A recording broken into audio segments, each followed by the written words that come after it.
Okay, I'd like to welcome everyone to today's meeting. We're going to be talking about a very interesting topic today, and I'm sure it's a topic that we are all anticipating and wondering what exactly is going to be happening tonight. The title is Survival Skills for an Unsubsidized Economy. I'm sure many of us know that the nature of the economy we are running right now, many of us are Nigerians in the room, is an economy that subsidy has been removed, subsidies removed from oil, subsidies removed from dollar. The dollar has been floated. We are running a subsidyless economy, and the hard times are biting real hard. you know, and except for the fact that what we are going through is not entirely strange to the world, it has happened before. We will not have clear examples or clear roadmap for what to do at this time. But today I'm going to be sharing a very old story. Okay, this story is found in the Bible. It's a story in the book of Kings, and it's a story that basically captures a few key principles, paradigms, and action steps for times like this. Okay, it shows principles, paradigms, and action steps for times like this. And I hope you're set. I want us to have a very clean meeting, no noise. I'd like you to follow me because this is something I think will benefit all of us. Survival skills for hard times or for times where where subsidy has been taken out of the economy. Okay, so we're living in times when things are biting as hard and as real as they can bite. Okay, it's what I would call a subsidyless economy. So it's a hard time and it's not new. We've had times like this before. What do we do in this kind of times? Please join me in this exciting journey. So today we're going to be reading an old story from the book of 2 Kings, chapter 4, from verse 1 to 7. This happened to a woman. If you are in the room today and you're a woman in the room today, please help me in the comment box and put 222. And if you're a man in the room today, help me put 333. Just to give us a mix of how many ladies and how many guys we have in the room today. You see, I can see a lot of 222. I don't know where the men are today, but guess what? Usually, when things fall down, fall to pieces, the people who rise first to get things in order are women. If you're looking at the society and you want to know what to do in a particular time, check out what the women are doing because they have a pulse of the community. They know that they need to get things fixed. They have children, for example, that are concerned about. They move very quickly, and women can learn a lot from them. So I'd like to celebrate every woman in the room today, and I'll say to the men that are around, well done as well. Now, in this book of 2 Kings 4, 1 to 7, it was a woman who had a challenge, and this woman went to seek for help. And we're going to talk about exactly what this woman did, and we use it as a template for understanding the times we are in and what we will do as well. So please listen to me on this journey. Let us progress together. So very quickly, I'm going to read this story. It's a story that's right there in front of us.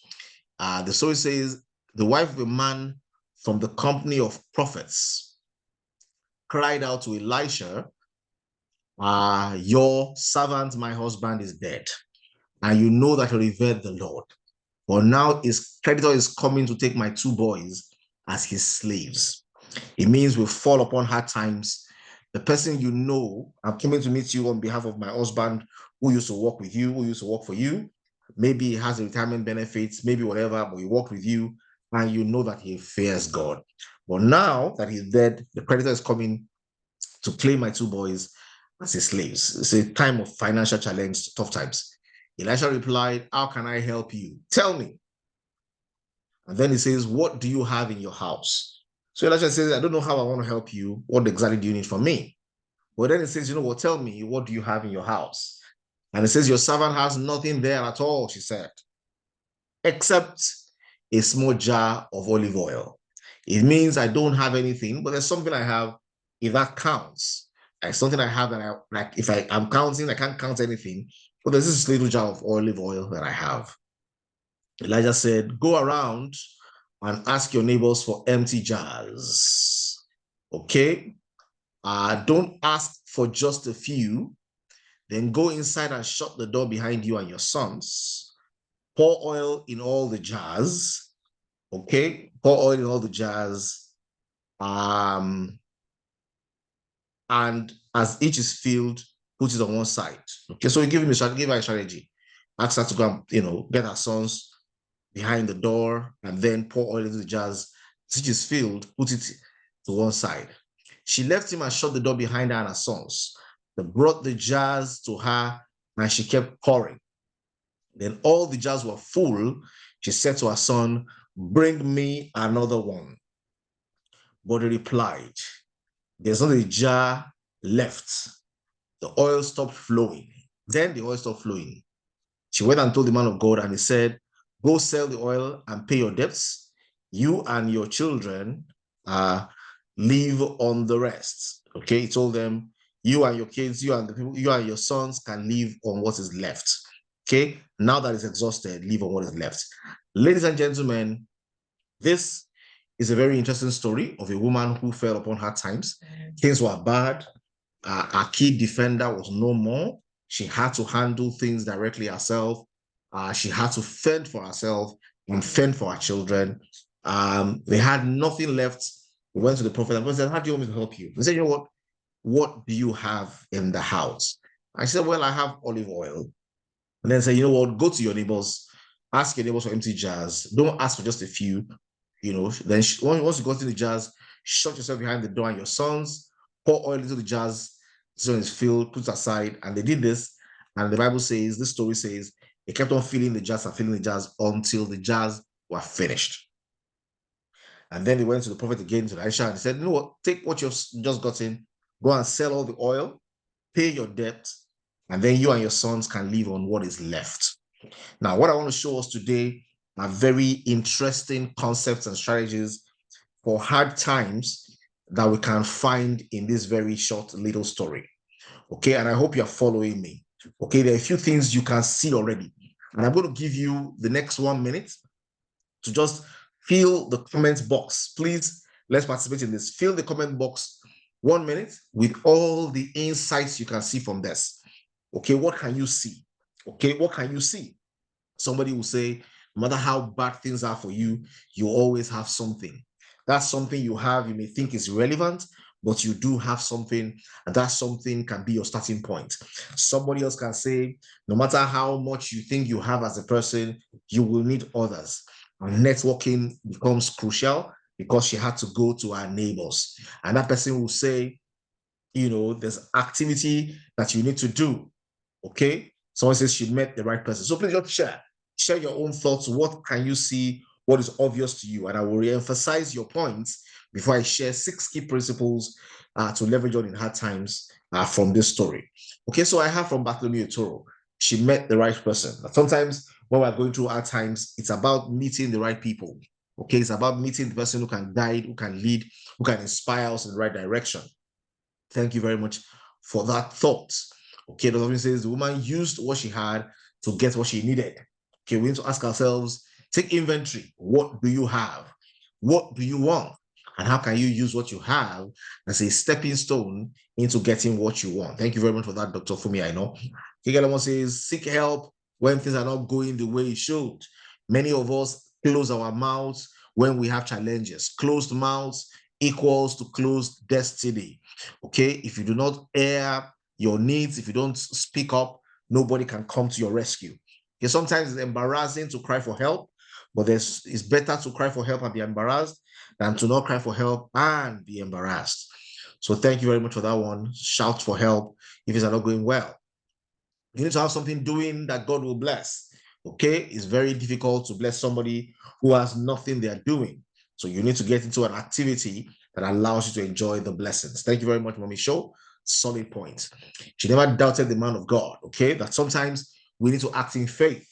Okay, it may look funny, it may look clumsy, you may not be sure what's going to happen, but usually when you are desperate, okay, when your back is on the wall, you have no other place to go than forward. When your back is on the ground, the only place to go is upwards.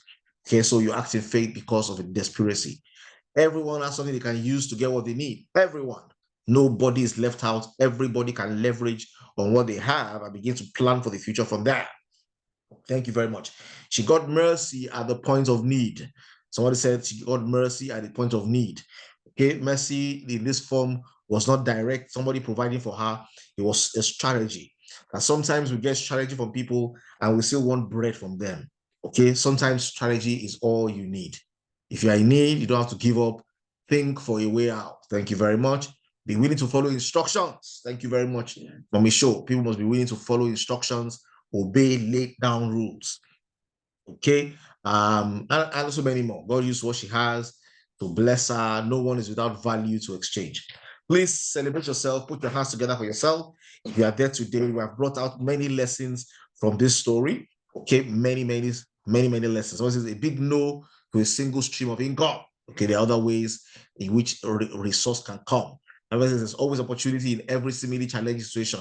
Thank you very much, Frank Solomon. Don't think what I have is nothing. Awesome, awesome, awesome. Okay, celebrate, celebrate, celebrate. Fantastic, fantastic thoughts, fantastic points. Well done, everyone. So very quickly now, I'm going to, just delve into this story. And that's what I'll be sharing today.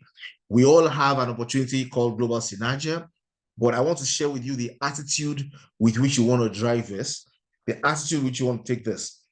So for everyone who's in the room today, your own olive oil is what you have. What you have that you may think is nothing. What you have that you may think is not all, not that big. Reality is what you have is good enough.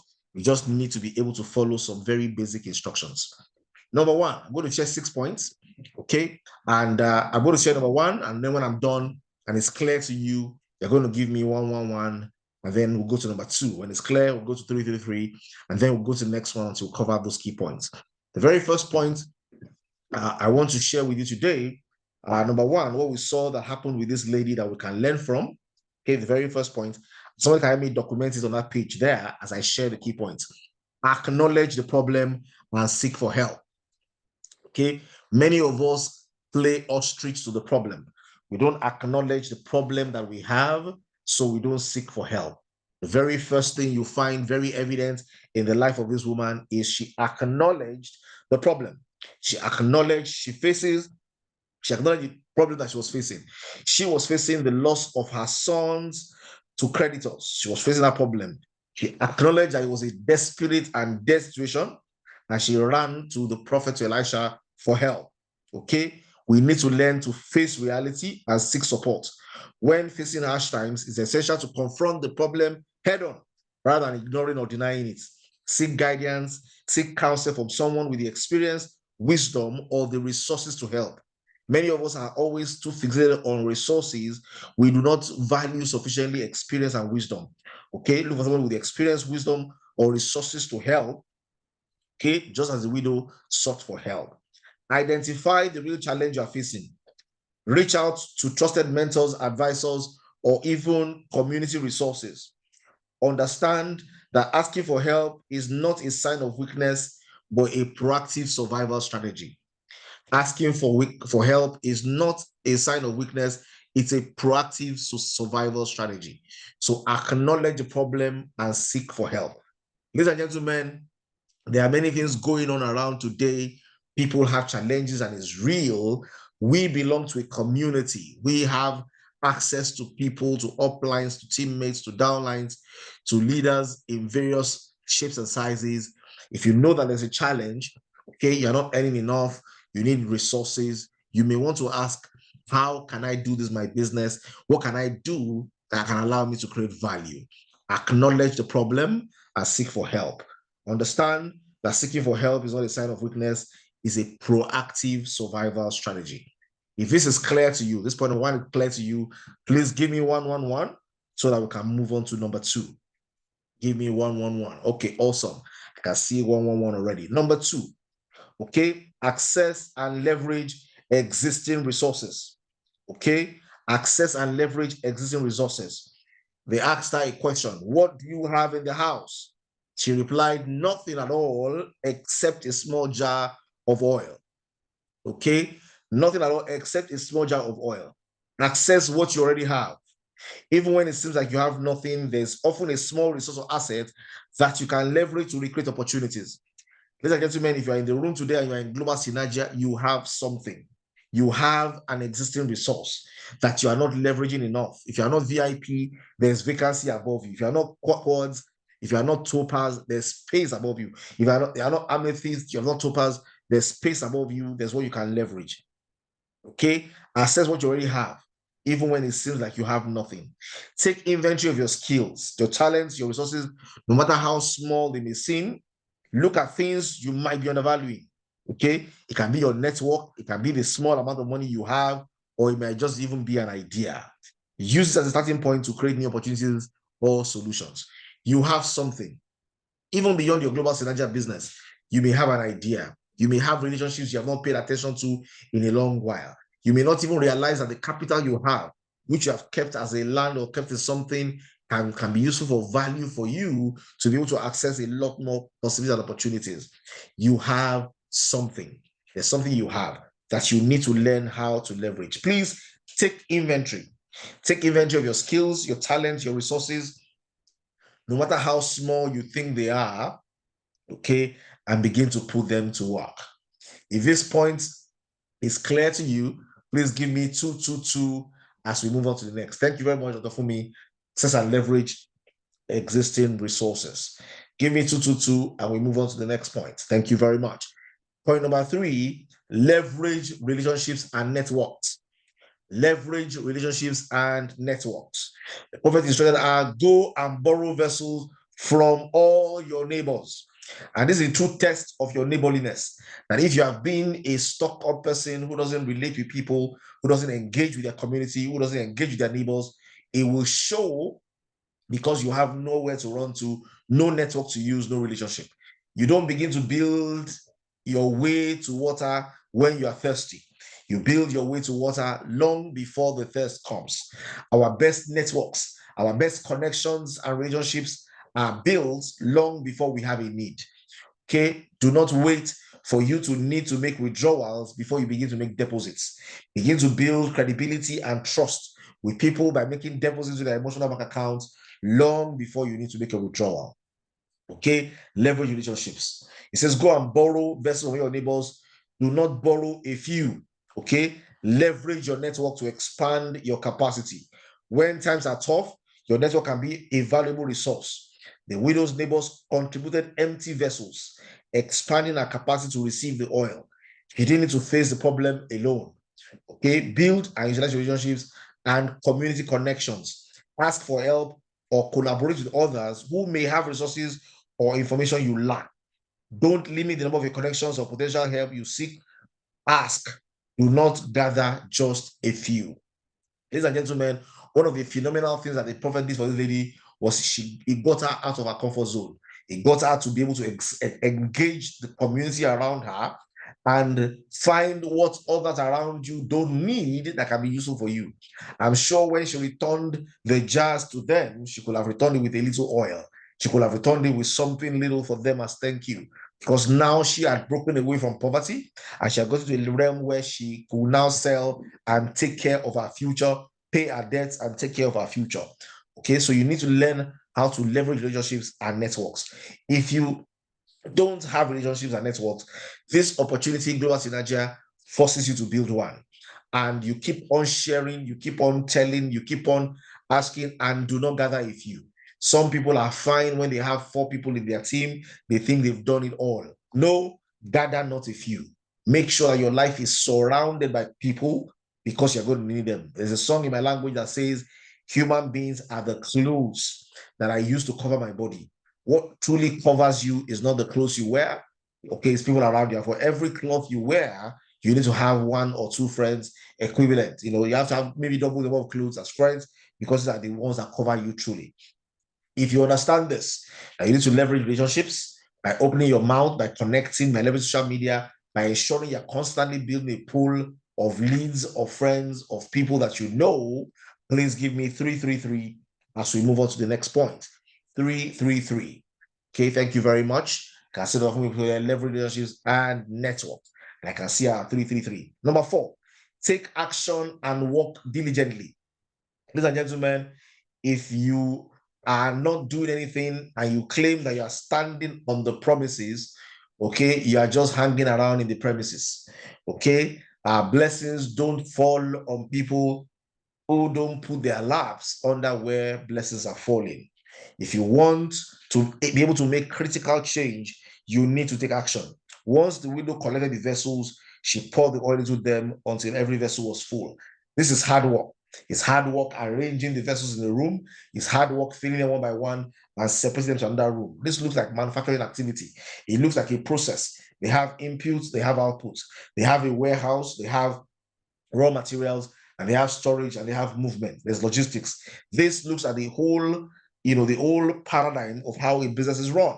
This woman got involved in collecting vessels, and then she had a jar of oil. She poured and separated the jar. She poured and separated the jar, and as she was doing this, it was diligent work. Okay, take decisive action and work diligently. This business has a modus operandi. It's called a daily mode of operation. There's what you need to do if you want to get results. And it's not something you do once a week or once a month. It's what you do every day. Our habits make us. You want to change your results, change your daily habits. Okay, and it says here, once you've assessed your resources and gather support, it's important to take action. The widow has to physically pour the oil into each vessel. Our effort and obedience led to multiplication of the oil. Don't sit on your opportunities. Take action. Even if it seems small at first, take action. One act of action is better than 20 good ideas. Take action. Be diligent and consistent in your efforts. The more proactive you are, the more opportunities for success will arise. Small steps lead to progress. The widow started with a small jar of oil, but her effort and obedience led to abundance. You want to have abundance in your business? Start with atomic habits. Start with daily habits. Start with the DMO. Engage somebody every day. Share educative information every day. Connect with people every day. Make it your duty and your assignment to reach out to others regularly. Okay? If you get the point, you want to change your results, and you're ready to take the action it requires. Number 4 is clear by you. Give me 444 as we move to number 5. Okay? 444. Thank you very much. Maximize. Number 5, maximize the value of what you have. Okay? Maximize the value of what you have. Now, once she had filled the jars, she was instructed, go and sell the oil and pay your debts, and you and your son can live on the rest. Okay? So whatever resources you have, so you pay for points and you buy products, whatever resources you have, you will maximize and multiply them by selling. So create value from your resources to solve your immediate problem. Create value from your resources to solve your immediate problems. So how do you maximize the value of what you have? Use what you have to create value. People need oil. Find them and sell to them. The neighbors who borrowed you buckets, they already know that you are into a kind of business. Leverage them and sell oil to them. Sell what you have to fix your immediate problem. Okay? In tough times, it's just about accumulating resources. It's about creating value from them to solve immediate issues. Okay? Sell it and pay your debts. Okay? And once you have done that, you can now begin to see how you can secure the future. Once you've expanded your capacity and acted on your resources, find ways to monetize or create value from them. Don't say that you have 5 cartons of Reader. Don't say you have plenty of body wash. Don't say you have 50 cartons of bitters. Take what you have and monetize them. Find the market, find the space, find the avenue, find the sick people, find those who need the help. Maximize the value you have by monetizing them. Monetize them and solve the immediate issues. Monetize them and take care of the current problems. Increase your income so that you're not among the band of people complaining that things are hard. Things are not hard. A plate of food in Nigeria, if you change the dollars, it's still cheaper than a plate of food in most places around the world. The problem we have is that we are not earning enough. Now, that can be the problem with the government. It can be the problem of the economy. It can be many people's problem if you want to let your life depend on them. But once you make it your own personal problem, you take yourself away from the company of people who have it as a problem, okay? And you allow the masses to have that problem while you solve that problem, and then begin to ask yourself, how can I solve other people's problems as well? Maximize the resource you have by using it to create value, monetize it, use it to solve your immediate problems, and then you can begin to plan for the future. If this is clear, okay, give me 555 as we go to the last plan. 555 as we go to the last principle. Plan for the long term. Okay, number 6, plan for the long term. Somebody said she had a dream 5 years ago that there was going to be famine soon. Famine was coming, and then she began to do an agricultural food processing business. And right now, when people are crying, she's doing well. And that person told me she had a dream, and then she set up something in the fashion space, and that's taking care of her now in this trying times. Ladies and gentlemen, whatever it is you're doing, prepare for the long term. Elisha's instructions were live on the rest. Okay, it's not sufficient to pay the debt that you had or to solve the problem you had before you started this business. This business must solve bigger problems for you. Okay, so you want to ensure that you solve the problem of the past and then live on the rest. Survival principle is this: plan for sustainability, not just survival. The widow could have just paid off her debts and stopped there, but the prophet's instruction was a long-term well-being. Don't just focus on immediate survival, plan for sustainability. Make decisions that will not only solve today's crisis, but also create long-term stability for your family, business, and personal life. Think beyond the current situation and aim for growth. And that's why in this business, it's not only about extra income, it is also about financial freedom. It's not only about extra income, it's about, can I create a system that continues to pay me in perpetuity, even when I'm not actively driving? Can I solve my immediate problems and still be sustainable? These are the clear lessons we have from this. If this is clear, give me 666. Okay, give me 666. Another one. You can make the 64. So I also look like 666. Thank you very much. So very quickly, humbly seek for help. Acknowledge the problem and do anything to reach out to others for assistance or guidance. Evaluate your resources. Access what you already have. You can snap this page and keep this page, okay, as the key lessons from today. Evaluate your resources. Leverage on your network. Thank you very much, Dr. Fumi, for giving us 6 points. Pursue diligent action. Okay, pursue diligent action. Maximize your value. Create value for your resources and use value strategically to solve immediate issues while planning for long-term future. And then number 6, plan for the future. Don't focus only on surviving. Focus on stability and sustainability. If you do this well, you will thrive in hard times. You'll be an enviable personality in times when people are struggling.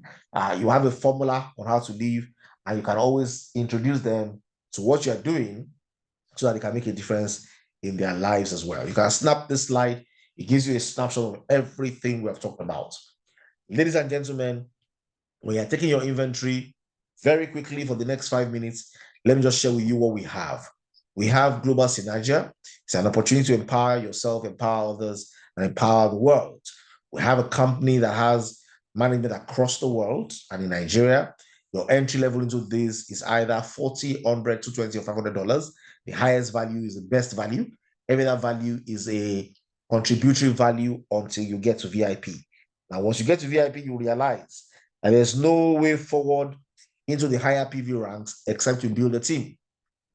You build a team, and the company has a very innovative product concept that allows you to pay for points and keep the points till you need them, so that you don't have inconvenient inventory. You don't worry about expiry dates. You don't have a sales burden immediately. Your rewards are earned in multiple values in dollars. At today, so we are doing at 1,000.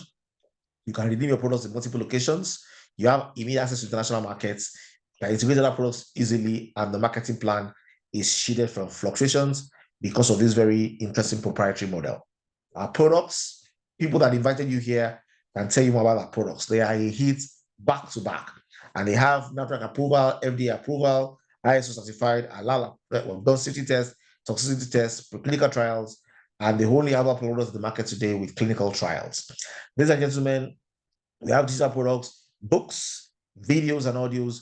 You can use your personal development, and the company pays you as you help the organization to grow. As you go out there and borrow buckets, get friends in, and not a few, you have different income streams that allow you to earn not only for your survival, but for sustainability. You can earn passive income over and over and over and over for months down the line from just building a team.